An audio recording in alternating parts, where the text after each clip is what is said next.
එම අත්පිටපත ගරු W Senanayake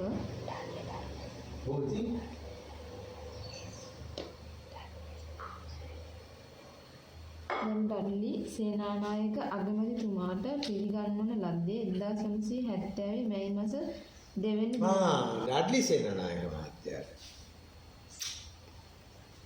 Dudley Senanayake DS ගේ පුතා හරි හොඳ මනුස්සයා. එයාත් ඒ ආයුර්වේදෙට ගොඩක් කැමති කෙනෙක්. ඉතින් 1970-1977 යුගයෙහි පැවති දේශපාලනය අතවර නිසා මුද්‍රණ ප්‍රමාද වූවද සැබවින්ම මෑ පොත බිහි වූ 1970 මැයි මාස 2 වෙනි දිනදීය. එම නිසා මෙම ආයුර්වේද ඖෂධ සංග්‍රහය ප්‍රථම පියවරේ පළමුවන කොටස බිහි වී වසර 24ක් ඉක්මව ගොස් තිබෙන බව පිළිගත යුතුය. වෙනත් අයුරකින් කියතොත් ශත වර්ෂ කාලක් ගත වී තිබේ. ඖෂධ සංග්‍රහයක් වැනි නිරතුරු මෑ ඉදිරියට ගමන් කළ යුතු නිරතුරු මෑ අලුත් විය යුතු පාරිභාෂික ග්‍රන්ථයක් සංශෝධන සංවර්ධනය කිරීම මේ සා දිගු කලක් ප්‍රමාද වී සතුටක් කරුණක් නොවේ. ඉකුතු වසර 24 තුල ශ්‍රී ලංකාව ඖෂධ අධ්‍යාපනයේ එම චිකිත්සාව හා බයිසජ්‍ය සංස්කරණය බයිසජ්‍ය කල්පනා ආදී ශ්‍රේෂ්ඨයන්හි විශාල වශයෙන් පරිවර්තනයක් ඉදිරි ගමන් තුළ සිදුවිය. එම ශේෂ්ඨහිලා ආග්‍රහණ්‍ය ශිල්පී ග්‍රන්ථයක් වන ඖෂධ සංග්‍රහයේ කිසි පරිවර්තනයක් නොවී කිසිසේත්ම සතුටු කරුණක් නොවේ. විශාල පරිවර්තනයක් නොවුවද ප්‍රථම මුද්‍රණයෙන් තියුණු සුළු වැරදීම් අඩුපාඩු සපුරා අලුතෙන් යෝග කීපයක් ඇතුළත් කිරීමෙන් මෙම දෙවැනි මුද්‍රණය සුළු වශයෙන් හෝ සංශෝධිත සංවර්ධිත බව කිව යුතුය. ඉහත සඳහන් ප්‍රකාර ඉතා සුළු සංශෝධන සංවර්ධන පවා සිදු වුණේ 1986 අගෝස්තු මාස සිට මා විසින් නොකඩවා කරන ලද ඉල්ලීම් වල ප්‍රතිඵලයක් වශයෙන් බව එළිදරව් කිරීම ගැන කිසිවකු අසතුටට පත් නොවිය යුතුය. 1992 ජනවාරි මාස දී මෙම ආයුර්වේද දේශීය වෛද්‍ය අමාත්‍යාංශ ගරු ලේකම් ජාලිය මැදගම මහතාට ඖෂධ සංග්‍රහයේ පළමුවන කොටස සංශෝධනය කොට මුද්‍රණය කරවීමේ අවශ්‍යතාවය දැනුම් දුන්නෙමි. එතුමාට ආයුර්වේද කොමසාරිස් තුමාට නිර්දේශ කෙරේ. වෛද්‍යාචාර්ය H.A. ලීලා රාමනායක මහත්මියට මා හමු වී අවශ්‍ය සංශෝධන සංවර්ධන කිරීමට ක්‍රියා කරන ලෙස නිර්දේශ කළේය. ලීලා රාමනායක මහත්මිය වාර කිහිපයක් මා හමු වී අවශ්‍ය කටයුතු සඳහන් කර ගත්තාය. ජාලිය මැදගම ලේකම් තුමාටත් වෛද්‍ය ලීලා රාමනායක මහත්මියටත් මාගේ බලවත් ස්තුති පිරිනමමි. ශතවර්ෂ කාලයක් තරම් දිගු කාලයක් ඖෂධ සංග්‍රහයේ සංශෝධන සංවර්ධනයේ පමා වීමේ හේතුව නිසා විමසා බැලිය යුතුය. මහ බ්‍රිතාන්‍ය ඇමරිකාව ආදී මහා රාජකාරියන්හි ස්ථිර පාමකෝපියා කොමිෂන් සභාව තිබේ. ඒ තරම් ගම්භීරතම නොවුවද චිකිත්සාව ද්‍රව්‍ය ගුණ ශාස්ත්‍රය ඖෂධ සංස්කරණය බයිසජ්‍ය කල්පනා ආදී ශේෂයන්හි ප්‍රවීණ විශේෂඥ වෛද්‍ය මණ්ඩපයකින් සැදුම් ලද ප්‍රබල ඖෂධ සංග්‍රහය කමිටුවක් ශ්‍රී ලංකාවේද පැවතිය යුතුය.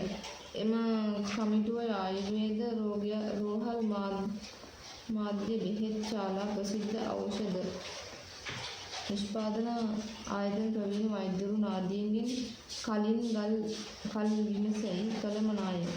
එමගින් බොහෝ වටුරු ඖෂධ සංයෝග සංස්කරණ ආදී පිළිබඳින් මතුවෙන ප්‍රශ්න කලින් කළ සාකච්ඡා කොට විසඳුම් ලබා දී වාර්තාගත කළ යුතුය. එබඳු කමිටුවක් මාස්පතා රැස්වීම අපේක්ෂා නොකෙරේ. වසරකට දෙතුන් වරක් රැස්වීම ප්‍රමාණාත්මකය. අවම වශයෙන් වසර 5කට එක්වරක් ඖෂධ සංග්‍රහය සඳහා සංශෝධන සංවර්ධන සහිත අතිරේක නිකුත් කිරීම ඉදිරියට යා යුතුය. නාමවන්ත කමිටුවකින් අර්ථ සිද්ධිය නොවන්නේය. බොම්බායේ දිවංගත ඍෂිකල්ප ආචාර්ය වෛද්‍ය ජාදව චිකම්ජීතුමා ඖෂධ සංයෝගවල ශක්තිය චිකිත්සාවේ අවශ්‍යතාවය අනුව වඩා ශක්තිමත් කිරීම පිණිස යම් යම් පරිවර්තන සිදු කළේය. එම යෝගයන්හි කින්විත් පරිවර්තන, මදක් පරිවර්තනය කරන ලදී යන වචන සඳහන් කර තිබේ. මේ වැනි යෝගයන්හි මදක් පරිවර්තනය කිරීමෙන් චිකිත්සාවෙහිදීද මහත් අර්ථ සිද්ධියක් වන්නේය. මේ අවින් ඖෂධ සංයෝගයන්හි යම් යම් පරිවර්තන කිරීමට මා ඉහත දී පෙන්වා දුන් ආකාර ප්‍රබල විවිධ ඖෂධ සංග්‍රහය කමිටුවක් ඕමනාය. පාඨක විදුරුවන්ගේ සතුට සඳහා යාදව ජී විසින් කින්විත් පරිවර්තික සාස්වතාරිෂ්ඨ වට්ටෝරු උපුටා දක්වමි. මදක් පරිවර්තිත සාස්වතාරිෂ්ඨය ජටාමාංශ ගොටුකොළ සහ මුලින්, ලුණුවිල සහ මුලින්, ශංඛ පුෂ්පී සහ මුලින්, කියන්නේ කටවඩු තෝලා 64 බැගින්, පුහුල් මද, මිරිකා මදක් වේලා, හාතාවාරි අල, කිරිබදු අල, ලොකු හොඳ අරලු ඇට ඉවත් කර, සැවැන්දරා මුල්, අමු ඉඟුරු, සතකුප්ප තෝලා 20 බැගින්, සියල්ල කොටා වතුර දෝන දෙකක්, ලීටර 30ක්, අච්චි 20ක් බහා සතරින් එකට සිඳුවා, පෙරාමීපැණි තෝලා 40ක්ද, උක්සීනි තෝලා 200ක්ද, පිරිසුදු කෙරගත් දාතකී තෝලා 40ක්ද, තරංග දාත්‍රි නෙවෙයි ඔය දාති කියන්නේ මේවා මේ පැහැන්නලාන්නේ මේ ඊස්ට් නෙවෙයි ඊස්ට් තියෙන ශාකේ සොයාගන්න මනසම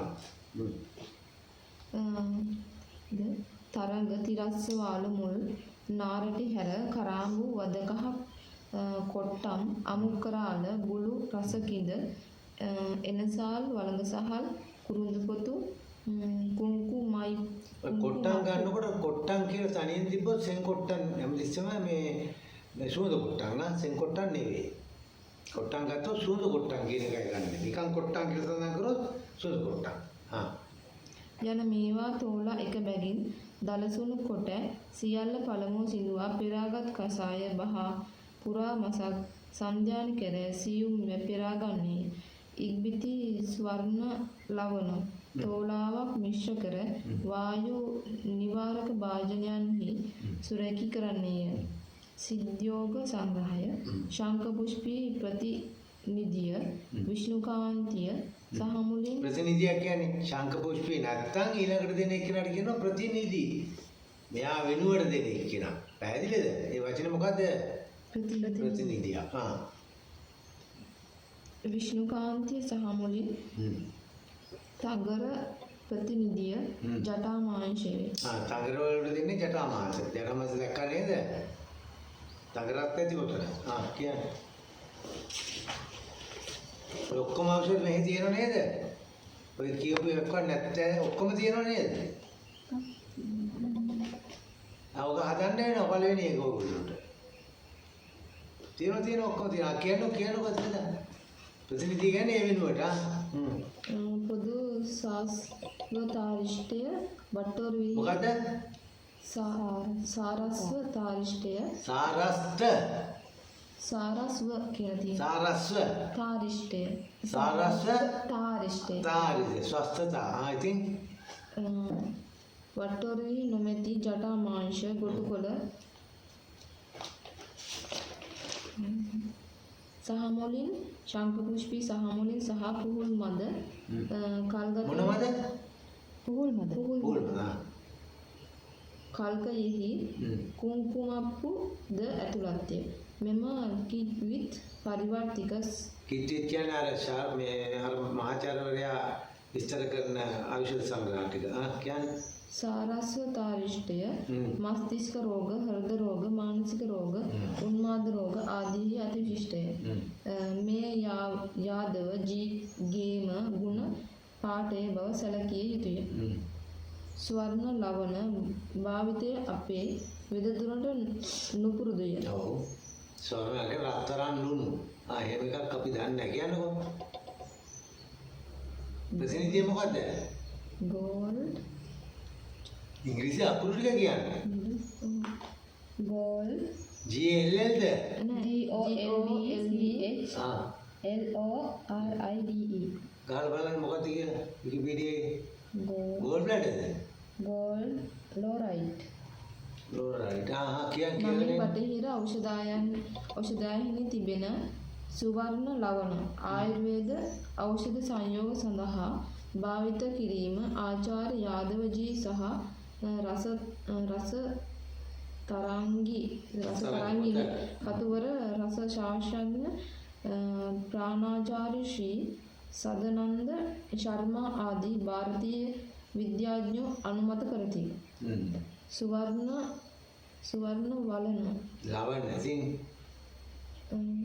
සර්ණ වලින් කියන්නකො ඉතින් මොකක් හරි සංස්කරණයේ ආයුර්වේද ඖෂධ සංග්‍රහය දෙක කණ්ඩායමෙහි පාර්ථිත ඖෂධ කොටසෙහි විමර්ශනය වන්නේ ආචාර්ය යාදව ජී මහා මංජිෂ්ඨාදී ක්වාතය ආදී වට්ටෝරු බොහෝ ගණනක් කිට්විත් පරිවර්තිතය. මේ අයුරින් වට්ටෝරු පරිවර්තනය කර ගැනීමට ශාස්ත්‍රයන්හි මේ අවසර දී තිබෙන බව සැලකිය යුතුය. අපේ සුප්‍රසිද්ධ ඖෂධ සංග්‍රහය වැඩි හරියක් වසර දහස් ගණනක් පැරණිය. සමහර වට්ටෝරු වල ඇතැම් ද්‍රව්‍යයන් දුෂ්ප්‍රාප්‍ය සමහර ද්‍රව්‍යයන් සංදිග්ධ. මට හොයාගන්න පුළුවන් ටිකක් අමාරුයි ඉතින්. ඒ නිසා වට්ටෝරු වල යම් පරිවර්තන කර ගැනීම ආචාර්ය අවශ්‍යතාවයකි. වාග්බට ඇදුරුතුමා ශ්‍රී මොකද වාග්බටතුමාගේ මේ පොතේ නම? වාග්බටතුමාගේ පොතේ නම මොකද්ද? අෂ්ටාංග හෘදය. ශ්‍රී ෂෝපල ඇදුරුතුමා ආදී වූ පවා ෂෝඩල ඇදුරුතුමා ගන්ධ නිග්‍රහය පොත ලියුවේ. එම දුෂ්කරතාවයට මුහුණ දුන්හ. විසඳුම් සෙව්හ. සාදා ගන්නටත් පුළුවන්, පාවිච්චි කරන්නටත් පුළුවන් ඵලදායක ගුණක් තිබෙන යුගානුරූප කාලයටත් ගැලපෙන රසායන යෝගයෝ කියන ලදහ. බොහෝ ගුණ ඇතලු. ඔය වැදගත් පොතක්. ෂෝඩල බඳුතුමාගේ ගන්ධ නිග්‍රහ. ගන්ධ නිග්‍රහ කියලා එක කියලා සැර වෙනවා. ගඳයි නේද?